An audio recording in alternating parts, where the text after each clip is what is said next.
So hello guys and once again welcome back to my channel. तो आज की जो स्टोरी है वो हमको एक एनोनिमस लड़की से आई है जो चाहती है कि उसका नेम हम ना रिवील करें। तो लेट्स से उसका नाम है प्रिया। तो ये प्रिया जो है वो नॉर्थ पंजाब से बिलोंग करती है, इंडिया से। और प्रिया बचपन से ही बहुत ज़्यादा स्टूडियस थी। उसके मार्क्स हमेशा बहुत ज़्यादा अच्छे आते थे और वो अपनी क्लास की टॉपर थी। तो ऐसे ही ये सब ब्लैक मैजिक और like anything which is superstitious, she never believed in those things until something very cruel happened to her by her own family. तो ये तब की बात है जब पिया 15-16 साल की थी और उसने अपने बोर्ड के एग्ज़ाम्स पास किए थे। और वो अपने बोर्ड्स के एग्ज़ाम बहुत ही अच्छे नंबर से पास हुई थी। और ये सब देख के पिया की मॉम बहुत ही ज़्यादा खुश थी और ऐसे ही सब कुछ बहुत अच्छा चल रहा था। पर फिर एक दिन उसके ताऊजी का कॉल आया उसकी मम्मी के पास। तो उसकी मम्मी ने भी अच्छी तरह से उठाया और बात कर रही थी। तब ताऊजी का फर्स्ट क्वेश्चन ये था कि पिया के बोर्ड्स के एग्ज़ाम्स के मार्क्स कैसे हैं, उसका एग्ज़ाम्स कैसा गया, उसकी पढ़ाई कैसे चल रही है, वो कैसे अपना लाइफ प्लान कर रही है and all sorts of thing like this. So Priya की मम्मी भी बहुत बोस्टफुल हो गई क्योंकि प्रिया जो है वो बचपन से सिर्फ अपने मम्मी के पास पली बड़ी हुई थी। क्योंकि प्रिया के जो फादर थे वो जब प्रिया सिर्फ 4 मंथ्स की थी तभी इनको छोड़ के चले गए थे। So being a single mother, Priya's mom was very hard working and she did everything ताकि प्रिया अपनी स्टडीज़ में अच्छा कर पाए। और इसीलिए ही वो बहुत ही ज़्यादा प्राइड के साथ अपने बेटी की सारी अच्छी अच्छी क्वालिटीज़ और सारी सक्सेस उसके ताऊजी को बताती है। क्योंकि वो ये भी दिखाना चाहती थी कि उनके मदद के बगैर ही वो लोग कितना अच्छा अपना देखभाल कर पाए हैं। और वो एक्चुअल में मदद चाहती भी नहीं थी क्योंकि वो प्रूफ करना चाहती थी कि उनके हस्बैंड के जाने के बाद भी वो बहुत अच्छी तरह से सब हैंडल कर रही है। और ऐसे ये कॉल बहुत टाइम तक चला और बहुत सारी बातें हुई उनके बीच। तो ये सब अच्छा ही चला। तो प्रिया की मम्मी फिर उसको बोली कि या तुम्हारे ताऊजी ने ये सब पूछा। तो प्रिया भी खुश थी कि हाँ ठीक है, तो रिलेटिव्स है तो ठीक ही है, तो सब तो शेयर करेंगे ही। और ऐसे ही कुछ दिनों के बाद सब ऑलमोस्ट ठीक ठाक ही चल रहा था।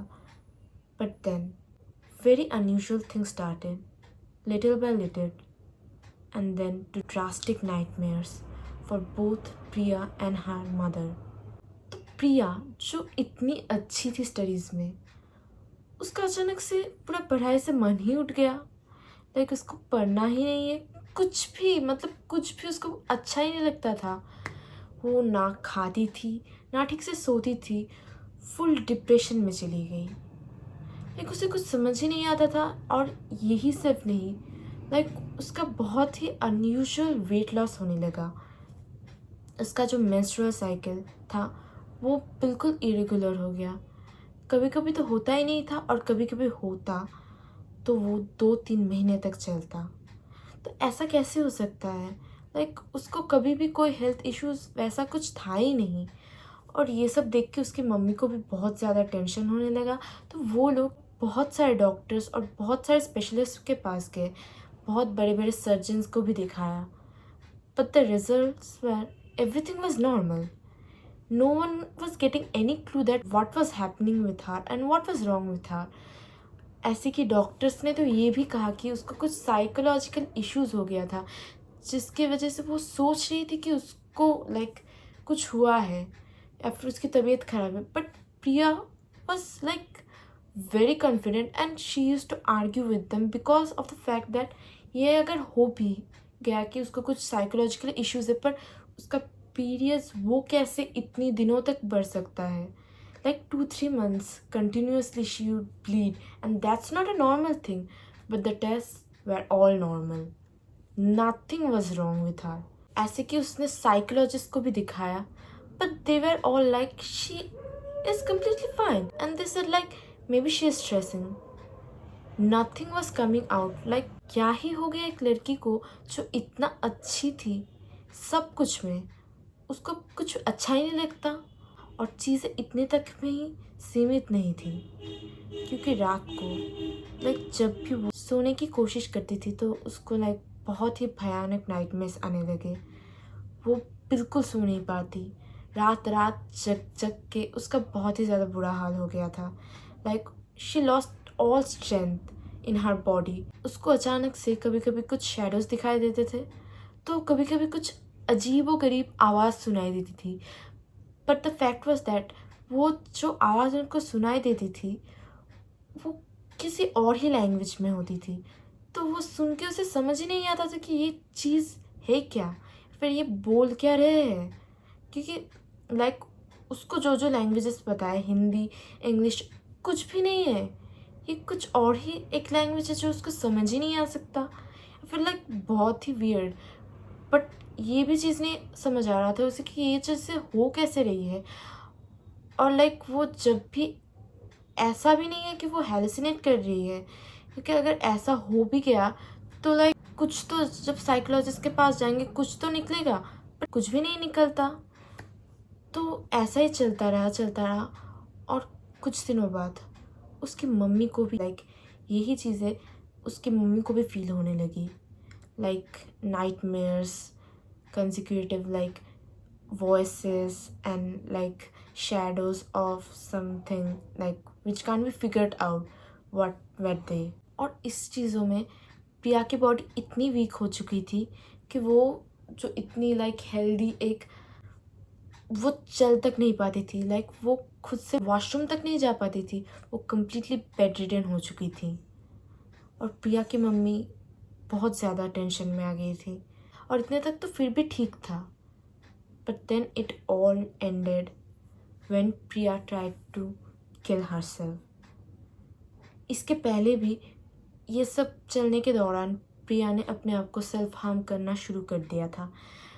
बट द फैक्ट वाज वो क्यों खुद को नुकसान पहुंचा रही है। जब उसकी मम्मी उसको पूछती थी तो वो उसे कुछ समझ ही नहीं आता। लाइक कुछ समय के पहले वो कुछ कर रही है, पर कुछ टाइम बाद उसे पता ही नहीं है कि उसने ये क्यों ही किया और वो क्यों ही करेगी। Like she loved herself a lot. वो बहुत ज़्यादा पतली हो चुकी थी, बहुत ज़्यादा कमज़ोर हो चुकी थी और उसके लिए तो अब लाइक बोलना भी बहुत मुश्किल हो गया था। खाना खाना कुछ खुद से नहीं कर पाती। She was like on saline because she couldn't eat anything और डू एनीथिंग। और उसको लाइक कुछ डाइजेस्ट भी नहीं होता। वो कुछ खाने की कोशिश करती तो वो उसी टाइम पे उसको वॉमिट कर देती। सो ये सब देख के प्रिया की मम्मी जो थी वो बहुत ज़्यादा परेशान हो चुकी थी। और तभी प्रिया की मम्मी को उनके एक फ्रेंड ने सजेस्ट किया कि आप एक बाबा जी हैं तो आप उनको दिखा दीजिए। वो लाइक भगवान के बहुत ही करीब है, तो लाइक वो बहुत ही ज़्यादा स्पिरिचुअल हैं।